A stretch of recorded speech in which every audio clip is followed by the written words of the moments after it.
ہم وہی کہیں گے جو ہمارا دین ہم کو بتاتا ہے. عمل کرو تو تمہارا بھلا ہے. قل اللهم صل على سيدنا شفيعنا نبينا مولانا محمد وبارك وسلم صلاة وسلام دائما عليك سيدي یا رسول اللہ صلی اللہ تعالی علیہ وسلم. علماء فرماتے ہیں کہ کوئی بھی عبادت جب آداب اور شرائط سے خالی ہوتی ہے تو اس کی قبولیت میں تاخیر ہوتی ہے. یہی وجہ ہے کہ بزرگوں کا طریقہ یہ رہا ہے کہ عبادت کے آداب و شرائط کو زبردستی اگر وہ ادا نہیں کر پاتے تھے تو کسی اور کے ذریعے ادا کرواتے تھے. حضرت جنید بغدادی رحمۃ اللہ تعالی علیہ جب بیمار پڑے اور عمر کا آخری حصہ تھا تو وضو کرانے والے نے ان کو وضو کرایا تو داڑھی میں خلال بھول گیا. تو حضرت جنید بغدادی نے اس کا ہاتھ پکڑ کر کے داڑھی میں خلال کرایا. تو حالانکہ یہ صرف سنت ہے. تو آداب و شرائط جو ہیں یہ ہماری عبادت کو مزین کر دیتے ہیں. جس طریقے سے ہر عبادت کے آداب اور شرائط ہیں اسی طریقے سے حج کے بھی کچھ آداب و شرائط ہیں اور کچھ ایسی چیزیں جو حج سے پہلے کر لینا چاہیے بہتر ہے. کچھ ایسی چیزیں جو حج سے پہلے کر ہی لینا چاہیے. اور یہ آج انہی چیزوں کا بیان ہوگا. جو حج کا ارادہ رکھتا ہو اللہ تبارک و تعالی اس کے حج کو قبول فرمائے. اگر اس کے اوپر کسی کا کوئی قرض ہے یا کسی کی امانت اس کے پاس ہے تو وہ قرض ادا کر دے. جس کی امانت ہو اس کی امانت اس کے حوالے کر دے. جس کے مال ناحق لیے ہوں وہ مال اسے واپس کر دے اور اگر واپس نہ کر سکے تو معاف کرا لے. واپس کرنے کے بعد بھی معافی مانگے. اگر ناحق مال لے لیا ہے کسی زمانے میں کبھی بھی اور اگر اس کا پتہ نہ چلے جس کا مال اس نے لیا ہے تو اتنا مال غریبوں پر صدقہ کر دے. نماز روزہ اور جتنی عبادتیں اس کے ذمے باقی رہ گئی ہیں وہ ساری عبادتیں جلد از جلد ادا کر لے. جو نمازیں چھوٹی ہیں وہ نمازیں اپنی قضا کر لے اور جو روزے چھوٹے ہیں ان روزوں کی قضا کر لے رکھ لے اور تمام گناہوں سے توبہ کرے. اور توبہ کا مطلب توبہ نصوح یعنی آئندہ یہ پختہ ارادہ کر لے کہ اب وہ گناہ نہیں کرے گا. جس کی اجازت کے بغیر سفر مکروہ ہے اس سے اجازت لے لے. جیسے اگر حج فرض ہے تو ایسی صورت میں جو ہے ماں باپ اس کی خدمت کے محتاج ہوں تو اجازت لے. اگر ماں باپ اس کی خدمت کے محتاج ہوں تو ان سے اجازت لے اور اگر اس کی خدمت کے محتاج نہ ہوں تو ایسی صورت میں وہ اجازت لے لیکن وہ روک نہیں سکتے ہیں. اگر وہ روکیں پھر بھی وہ جائے کیونکہ فرض ہے اور فرض کی ادائیگی ضروری ہے. اگر نفلی حج ہے تو ماں باپ اگر روکیں تو اسے رکنا ہے. حج سے مقصود صرف رضائے الہی ہو. بس دکھاوے کے لیے یا اپنے آپ کو حاجی کہلانے کے لیے یا الحاج کہلانے کے لیے ان چیزوں کے لیے حج نہ کرے. صرف اور صرف اللہ تبارک و تعالیٰ کی رضا مقصود رہے. ان چیزوں کے لیے اس مقصد سے حج کرنا حرام ہے. اگر کوئی عورت جا رہی ہے تو اس کے ساتھ ایک محرم کا ہونا ضروری ہے. اگر بغیر محرم کے وہ جائے، محرم کا وہ مطلب وہ جس سے شادی اس کے لیے حرام ہے، نکاح اس سے لیے حرام ہے، جیسے بیٹا ہے، بھائی ہے، چچا ہے، تو ایسا محرم اس کے ساتھ جائے. بغیر محرم کے عورت کا جانا حرام ہے. اگر بغیر محرم کے چلی گئی تو حج تو ہو جائے گا لیکن ہر قدم پر اسے گناہ ملے گا. جو بھی زاد راہ لے کر کے جائے سفر کے اخراجات وہ حلال مال سے لے کر کے جائے، اور کیونکہ اگر حرام مال سے لے کر کے جائے تو حج کے قبول ہونے کی امید نہیں ہے۔ اگر اپنے مال میں کسی طرح کا کچھ شبہ ہے تو وہ کسی سے قرضہ لے لے، جتنا خرچہ آ رہا ہے وہ خرچہ وہ اتنا قرضہ لے لے اور پھر جو ہے اپنے مال سے وہ قرضہ ادا کر دے۔ جتنی ضرورت ہے اس سے زیادہ اخراجات لے کے جائیں، مثلا 10 روپے کی ضرورت ہے تو آدمی 12-15 روپیہ لے کر کے جائے، اور اس کا مقصد کیا ہو کہ اپنے جو احباب ہیں، جو ساتھی ہیں، براتی ہیں، جو گروپ کے لوگ ہیں، یا وہاں جو ضرورت مند حجاج میں مل جائے گا اس کے اوپر خرچ کر دیں گے، یا اپنے احباب کے اوپر خرچ کر دیں گے۔ یہ قبولیت حج کی علامت ہے۔ قبول اللہ کے رسول صلی اللہ علیہ وسلم نے حضرت عائشہ سے فرمایا تھا کہ تصدقی، صدقہ کرتی ہوئی چل، کہ یہ جو ہے قبولیت کی علامت ہے، اور اپنے احباب کے اوپر جو حج کے جا رہے ہیں ان کے اوپر بھی خرچ کرنا یا ان کی ضرورت کے وقت کام آ جانا ایک نیکی بھی ہے، اور اس کے ذریعے اللہ تبارک و تعالیٰ جو ہے حج قبول کرتا ہے۔ آپ سوچیں حضرت بڑے عظیم محدث تھے، حج کے لیے جا رہے تھے، تو ایک جگہ انہوں نے پڑاؤ ڈالا، تو انہوں نے دیکھا کہ ایک چھوٹی سی بچی ہے، اور وہ بچی جو ہے ایک کوڑے کے ڈھیر کے اوپر ایک مری ہوئی مرغی یا مرا ہوا کوئی حلال جانور مردار تھا، وہ اٹھا کر کے چھپا کے لے کے بھاگی جا رہی تھی۔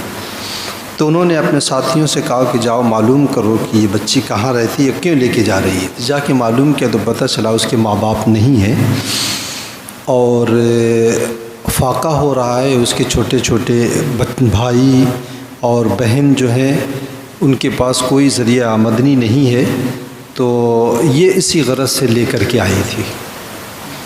تو انہوں نے کیا کیا، انہوں نے کہا کہ اپنے جتنے بھی گروپ کے لوگ تھے ان لوگوں سے کہا کہ جو حج کے اخراجات ساتھ میں لے کر کے آئے ہو، وطن کی واپسی تک جتنا خرچہ ہو جا رہا ہے اتنا بچا لو، باقی مال سب جمع کرو۔ سب کا پیسہ جمع کیا اور لے آ کر کے اس بچی کو دے دیا، اور سب لوگ واپس چلے گئے، حج نہیں کیا۔ جب حج پورا ہو گیا تو ان کے محلے سے ایک صاحب حج کرنے گئے تھے، تو وہ آئے ملاقات کے لیے، یہ گئے کہ حج کر کے آئے ہیں ملاقات کر لوں، گئے ملاقات کے لیے، حج کی مبارکباد دیا، حج مبارک ہو، کہا آپ کو بھی حج مبارک ہو۔ تو اب یہ بڑے اچنبھے میں پڑ گئے کہ بھائی یہ تو گئے، مجھ کو کیوں دے رہے ہیں حج کی مبارکباد۔ تو ملے ایک مرتبہ تنہائی میں، تو انہوں نے ذکر کیا، تو کہا کہ آپ نے مجھ کو حج کی مبارکباد پیش کیا، کیوں؟ کہا رہے آپ بھی تو حج کیے ہیں۔ کہا کیسے؟ کہا میں نے دیکھا ہے آپ کو، میں نے حرم میں دیکھا ہے، منی میں دیکھا، عرفات میں دیکھا، مزدلفہ، ہر جگہ تو تھے آپ۔ تو انہوں نے مراقبہ کیا تو پتہ چلا، الہام الہی سے یہ پتہ چلا کہ اللہ تبارک و تعالیٰ نے ان کے اس نیک عمل کی وجہ سے، اللہ تبارک، حضرت عبداللہ ابن مبارک تھے، ان کے اس نیک عمل کی وجہ سے اللہ تبارک و تعالیٰ نے ایک فرشتہ پیدا کیا، ان کا ہمشک، جو قیامت تک ان کے لیے حج کرتا رہے گا۔ اور ایک روایت اور بھی ہے حضرت عبداللہ ابن مبارک ہی کی، صبح میں آدمی حج کرنے جانے والا تھا، پڑوس میں اس کی بیوی امید سے تھی، بیوی نے کہا مجھے گوشت کھانے کی خواہش ہو رہی ہے، تو اس نے کہا کہ اتنی رات کو میں کہاں سے گوشت لے کر کے آؤں؟ کہا بغل میں بن رہا ہے، جاؤ مانگ کے لے کے آ جاؤ۔ تو وہ گئے اور جا کر کے انہوں نے جو ہے مانگا، تو اندر سے ایک خاتون نے کہا کہ یہ تمہارے لیے حلال نہیں ہے۔ تو یہ چکر میں پڑ گئے کہ بھائی ان کے لیے حلال اور میرے لیے حلال نہیں ہے، کیوں؟ تو بہت زبردستی کیا، تو اس نے بتایا ہے کہ 3 دن سے فاقہ ہو رہا تھا، میرے بچے تڑپ رہے تھے، میرے پاس کوئی ذریعہ نہیں تھا، ایک گدھا مرا ہوا تھا، میں نے اس کا گوشت چپکے سے رات میں کاٹ کے لے کے آئی، وہی بنا رہی ہوں، تو یہ میرے لیے تو حلال ہے کہ میں مستر ہوں، لیکن تمہارے لیے حلال نہیں۔ تو اس نے اپنی پوری زندگی کی پونجی جو اکٹھا کی تھی حج کے لیے 30,000 دینار لا کر کے اس نے وہ خاموشی سے اس عورت کو دے دیا اور حج پر نہیں گیا۔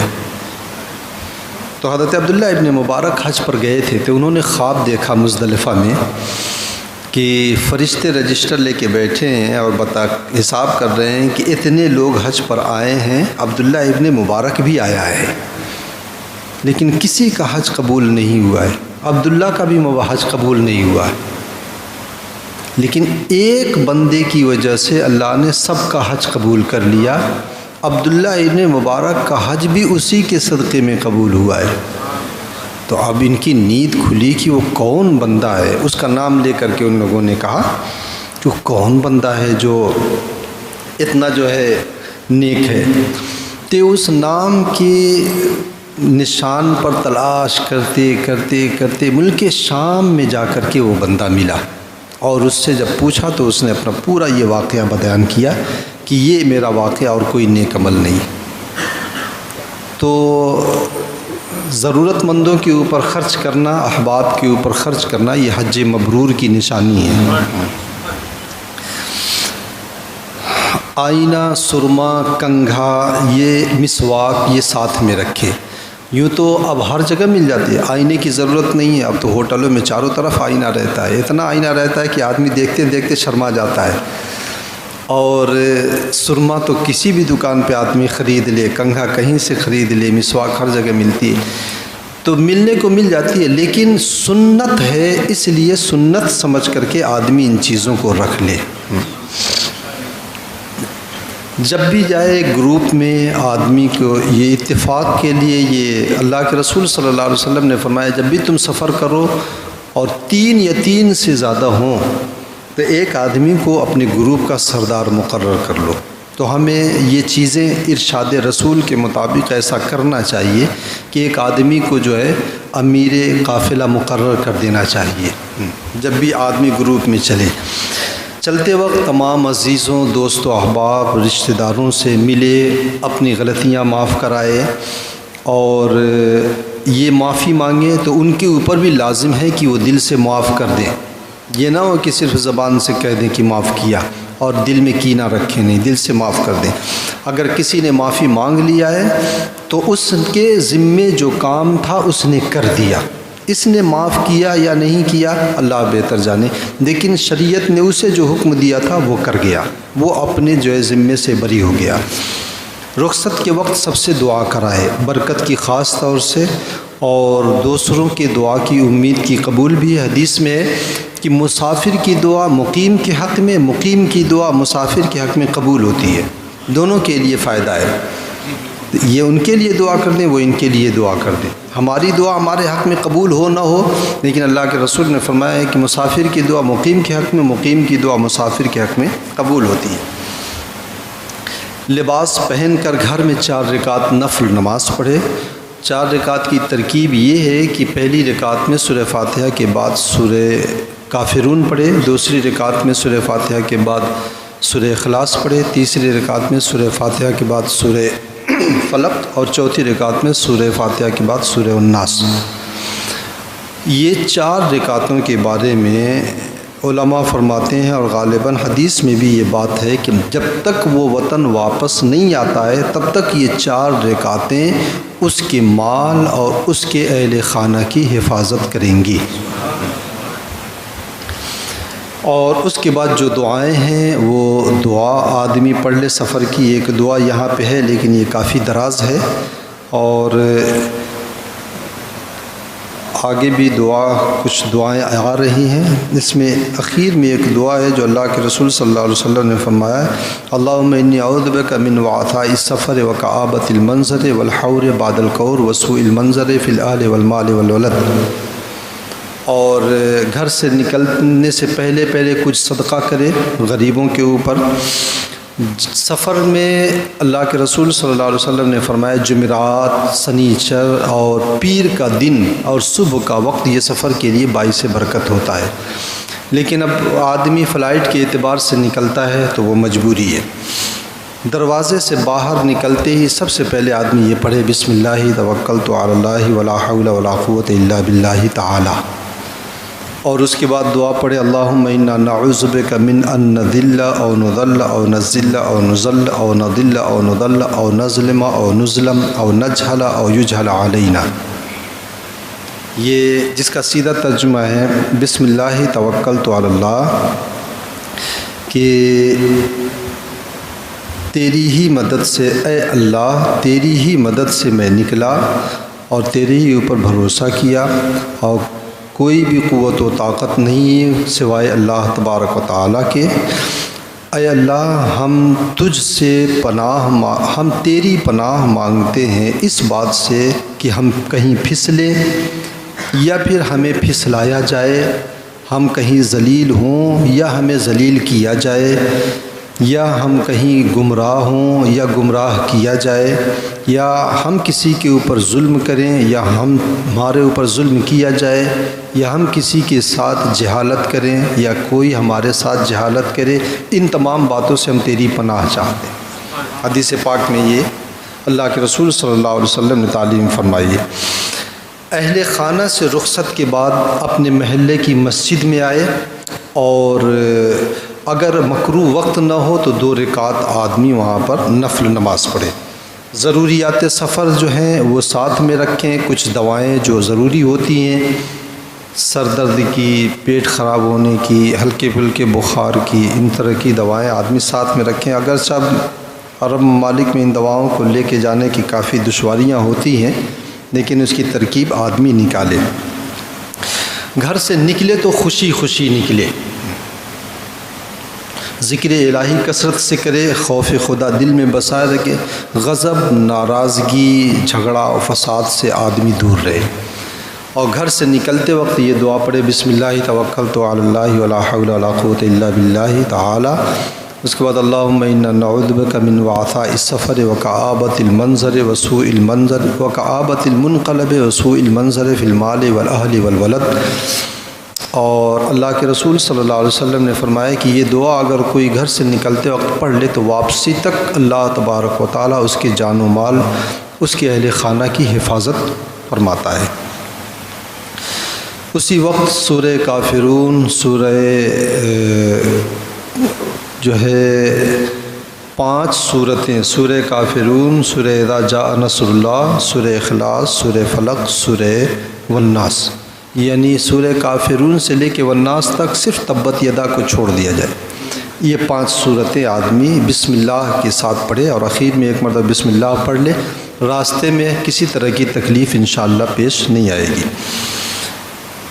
اور علماء فرماتے ہیں اس وقت نکلتے وقت یہ آیت کریمہ اگر آدمی پڑھ لے ان الذی فرض علیک القرآن لرادک الی معاد، تو خیریت کے ساتھ وہ گھر واپس لوٹے گا۔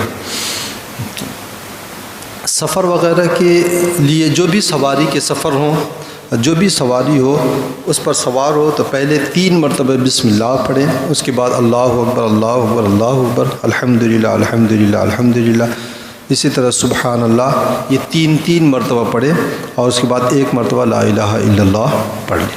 اور اس کے بعد دعا جو سفر کی ہوتی ہے سبحان الذی سخر لنا ھذا وما كنا له مقرنین وانا الی ربنا لمنقلبون، اگر یہ پڑھ لیتا ہے تو سفر کی تمام شر سے وہ محفوظ رہے گا۔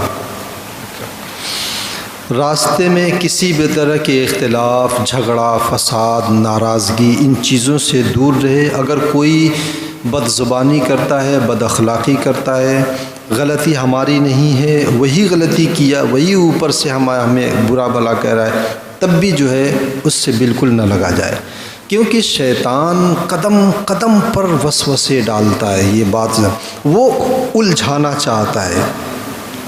آپ اللہ کا ذکر کر کے چلنا چاہتے ہیں، وہ الجھانا چاہتا ہے کہ کوئی آ کر کے ٹکر مارے یا پھر بولتے نظر نہیں آتا ہے کیا، تو ہم تو قرآن کی تلاوت کر رہے تھے، تو اس سے کہہ دیں کہ بھائی کیسی بات ہے، اتنی دیر تو ذکر الہی سے روک دیا۔ اس لیے علماء فرماتے ہیں بالکل توجہ نہ دیا جائے، یہ سب شیطان کی چالیں ہیں، اور ان تمام چیزوں سے آدمی بالکل جو ہے بہرا ہو جائے، بس ادھر سے دیکھے ادھر نکال دے، ادھر سے سنے ادھر نکال دے۔ قرآن پاک میں قبول حج کی 3 شرطیں ہیں۔ قرآن پاک میں اللہ رب العزت نے فرمایا ہے فلا رفث ولا فسوق ولا جدال فی الحج، حج میں نہ بد کلامی کرے، فحش کلامی، کسی طرح کی گندی بات یا سخت بات یہ نہ ہو، ولا فسوق، کوئی برا کام نہ کرے، نافرمانی نہ کرے اللہ و رسول کی، اور نہ کسی سے جھگڑا اور فساد۔ یہ اگر 3 کام بندے نے نہیں کیا اور ارکان حج کو آداب و شرائط کے ساتھ ادا کیا تو رحمت الہی سے امید ہے کہ اللہ تعالیٰ اسے قبول فرما لے گا۔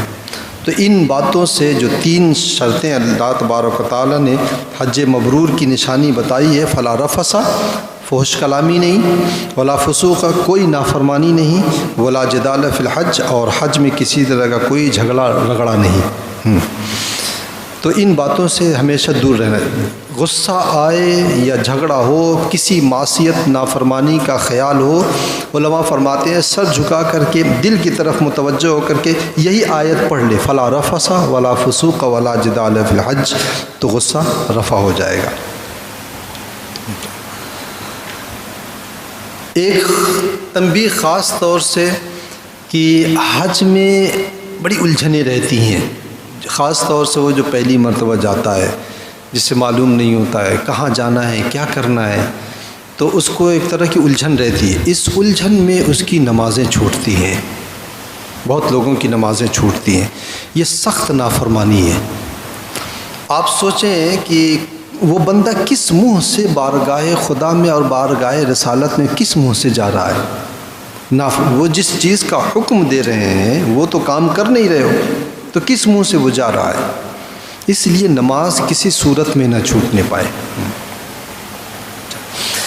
جب بھی کوئی مشکل سفر میں پیش آئے تو جو حدیث پاک میں ہے، اللہ کے رسول نے فرمایا کہ جب تم کسی صحرا میں ہو، کوئی مدد کرنے والا نہ ہو، مشکل آ جائے تو تم 3 مرتبہ یہ کہہ دو یا عباد اللہ اعینونی، تو اللہ تبارک و تعالیٰ غیب سے، رجال الغیب کے ذریعے مدد فرمائے گا۔ روزانہ آدمی 134 مرتبہ یا سمدو پڑھ لے گا، بھوک پیاس سے محفوظ رہے گا۔ محفوظ رہنے کا مطلب یہ ہے کہ بھوک پیاس لگے گی لیکن اس سے کمزوری کا احساس نہیں ہوگا۔ ایسا نہیں ہے کہ بھوک پیاسی، ایسا بھی ممکن ہے کہ اللہ تبارک و تعالیٰ اپنے اس میں صفت کے ذریعہ اس کا بھوک ہی پیاس نہ لگے۔ دشمن کا خوف ہو، راہزن ڈاکو وغیرہ کا خوف ہو، لإلاف قریش آدمی پڑھ لے۔ رات کی تاریکی سے اگر الجھن پریشانی ہوتی ہو تو یہ دعا پڑھ لے جو حدیث پاک میں ہے، یا ارض ربی و ربک اللہ، اعوذ باللہ من شرک و من شر ما فیک و شر ما خلق فیک و شر ما دب علیک و اعوذ باللہ من شر اسد و اسود ومن الحیۃ والعقرب ومن ساکن البلد والد وما ولد۔ یہ حدیث پاک میں مذکور ہے۔ جب کہیں دشمنوں کا خوف ہو تو یہ دعا بہت مشہور ہے، اللہم انا نجعلک فی نحورہم ونعوذ بک من شرورہم، یہ پڑھ لے۔ غم پریشانی آئے تو وہ حدیث کے پاک لا الہ الا اللہ العلی العظیم الحلیم، لا الہ الا اللہ رب العرش العظیم، لا الہ الا اللہ رب السماوات والارض ورب العرش الکریم، یہ دعا پڑھ لے۔ کوئی چیز گم ہو جائے تو یہ دعا، یہ آیت کریمہ پڑھ لے، یا جامع الناس لیوم لا ریب فیہ ان اللہ لا یخلف المیعاد، اجمع بینی و بین ضالتی، یہ آخر میں اتنا اضافہ کر دے۔ بلندی پر چڑھتے ہوئے اللہ اکبر کہے، اترتے ہوئے سبحان اللہ کہے، سوتے وقت 1 مرتبہ آیت الکرسی پڑھ لے۔ یہ آداب و شرائط جو ہیں آدمی اپنے ذہن میں رکھے، اور سنی صحیح العقیدہ امام اگر ملے تو اپنی نماز جماعت کے ساتھ ادا کرے۔ یہ بات ذہن میں رکھیں، ان کے پیچھے نماز ہرگز نہ پڑھیں۔ اور بات گہرائی کی ہے، حکومت سعودیہ نے یہ بات پکے طور پر ہے کہ جب وہ کسی کو امام رکھتی ہے تو ان کا ایک دستاویز ہے، اس کے اوپر وہ اس امام سے سائن اور دستخط لیتے ہیں، اس کا اقرار نامہ کراتے ہیں، اور اس میں وضاحت کے ساتھ یہ بات لکھی ہوئی ہے کہ اللہ کے رسول صلی اللہ علیہ وسلم کے حوالے سے کہ جو ہے وہ کسی چیز کے مختار نہیں ہے، علم غیب وغیرہ کے انکار کی باتیں ہیں، یہ اسلام کی بنیادی عقائد میں سے ہے، تو ان کے پیچھے نماز ہرگز نہ پڑھیں۔ ان سے الجھنے کی بھی ضرورت نہیں ہے، بالکل الجھنے کی ضرورت نہیں ہے۔ عموماً دونوں جو ہے سرکاروں میں نماز اول وقت میں ہوتی ہے، لیکن احناف کے یہاں جو ہے اول وقت کے بجائے اخیر وقت میں افضل ہے پڑھنا۔ تو ان کی جب جماعت کھڑی ہو آپ اطمینان سے نکلیں، وضو کریں، وضو کر کر کے آپ حرم کی طرف پہنچیں گے، تب تک ان کی نماز ختم ہو جائے گی، اور پھر اس کے بعد کسی کونے میں آپ اپنی نماز، اپنی ایک جماعت چھوٹی سی قائم کر لیں۔ یہ بات ذہن میں رہے کہ روزانہ یا ہر وقت الگ الگ جگہوں پر نماز پڑھیں۔ ایک جگہ آپ کھڑے رہیں گے، وہ متعوع پہچان لے گا اور پکڑ لے گا، تم روزانہ یہاں آتے ہو، کیا بات ہے؟ تو ہاں، اور اسی ٹائم پہ آتے ہو، تو تم جماعت سے کیوں نہیں پڑھتے ہو؟ اگر کوئی پکڑ لے اور پکڑ کر کے کہے کہ تم جماعت سے کیوں نہیں پڑھتے ہو، تو ایک سیدھا سا جواب ان کو دے دیں، یہاں کے لوگ حنبلی مذہب رکھتے ہیں، امام احمد ابن حنبل کی اتباع کرتے ہیں، ہم امام اعظم ابو حنیفہ کی اتباع کرتے ہیں، ہمارے اور ان کے مذہب میں بہت سارے اختلافات ہیں، جس کی وجہ سے ان کی اقتداء ہمارے نزدیک درست نہیں ہے۔ ہاں، یہ ایک معقول جواب ہے جس پر وہ خاموش ہو جائیں گے۔ ہاں، باقی اب ان سے کہنے لگو گے کہ نہیں تم کافر ہو، تم فلانے ہو، تو وہ تو بات بگڑے گی۔ جو معقول جواب ہے وہ معقول جواب دیجیے۔ ہاں،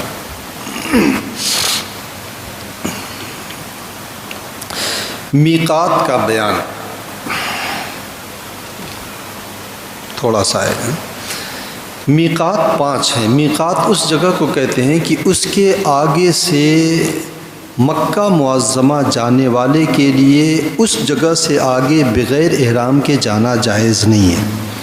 یعنی میقات سے باہر رہنے والا اگر کوئی آدمی ہے، یہ چاروں طرف سے تقریباً 70، 75، 80 کلومیٹر کا ایک دائرہ ہے جو میقات کہلاتا ہے، تو اس کے باہر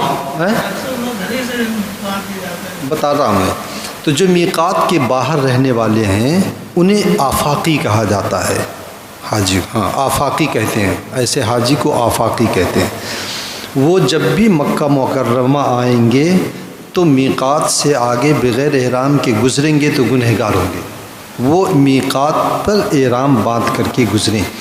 میقات سے پہلے اگر کوئی باندھ لیتا ہے کوئی حرج نہیں ہے۔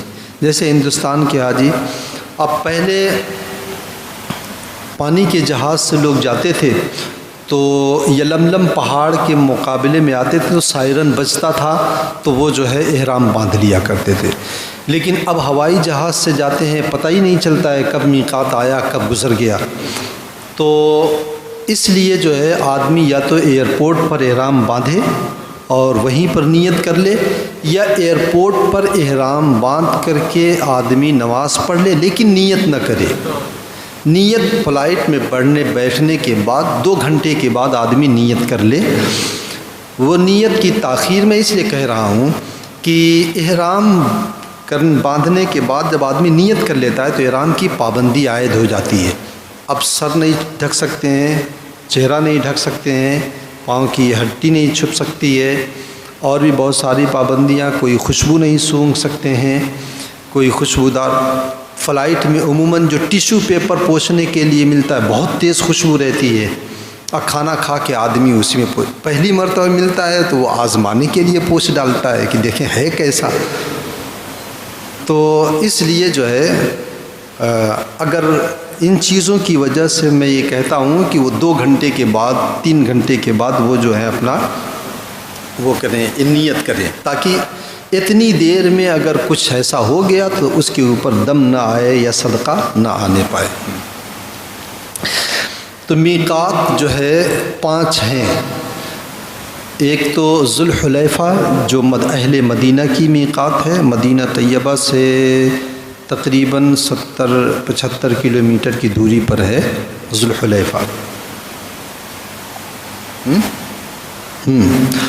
اور دوسری ایک جحفہ جو اہل شام کی میقات ہے، یہ بھی ذوالحلیفہ کے قریب ہے، ذوالحلیفہ سے اور جو ہے آگے ہے۔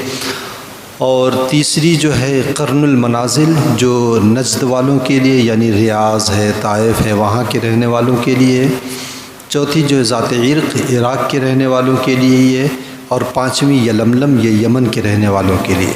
باقی اس کے علاوہ جن ممالک کے جو بھی حجاج کرام یا عمرہ کرنے والے اگر جائیں تو جس میقات سے گزریں گے وہی ان کی میقات ہے، اور اگر کسی میقات سے نہیں گزرے تو جو میقات ان کے محاذی میں، محاذی کا مطلب اس کے مقابلے میں جو ہے اسے محاذی کہا جاتا ہے، جیسے یہ دیوار کا یہ حصہ میرے محاذی ہے، تو یہ جب اس کے محاذات میں آئے تو وہی ان کی میقات ہے۔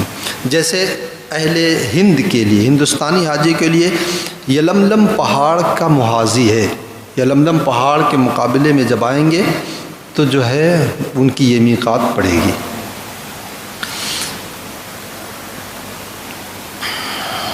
اچھا، جو شخص دو میقاتوں سے گزرا تو اس کے لیے دو صورتیں ہیں، یا تو پہلی میقات سے باندھ لے، یہ افضل ہے، یا دوسری میقات سے باندھے تو یہ بھی جائز ہے۔ جیسے شامی جب شام سے چلتا ہے اور مدینہ طیبہ کے راستے سے آتا ہے تو دو میقات پڑتی، ایک ذوالحلیفہ دوسری جحفہ۔ ذوالحلیفہ سے باندھنا اس کے لیے افضل ہے، نہیں باندھا تو جحفہ سے وہ باندھ لے۔ مکہ معظمہ جانے کا ارادہ اگر کسی کا نہ ہو بلکہ میقات کے اندر کسی اور جگہ جائے، جیسے جدہ جائے یا عصفان جائے یا جعرانہ جائے، یعنی مکہ مکرمہ کے علاوہ میقات کے اندر کسی اور جگہ پہ وہ جانا چاہے تو وہ بغیر احرام کے جا سکتا ہے۔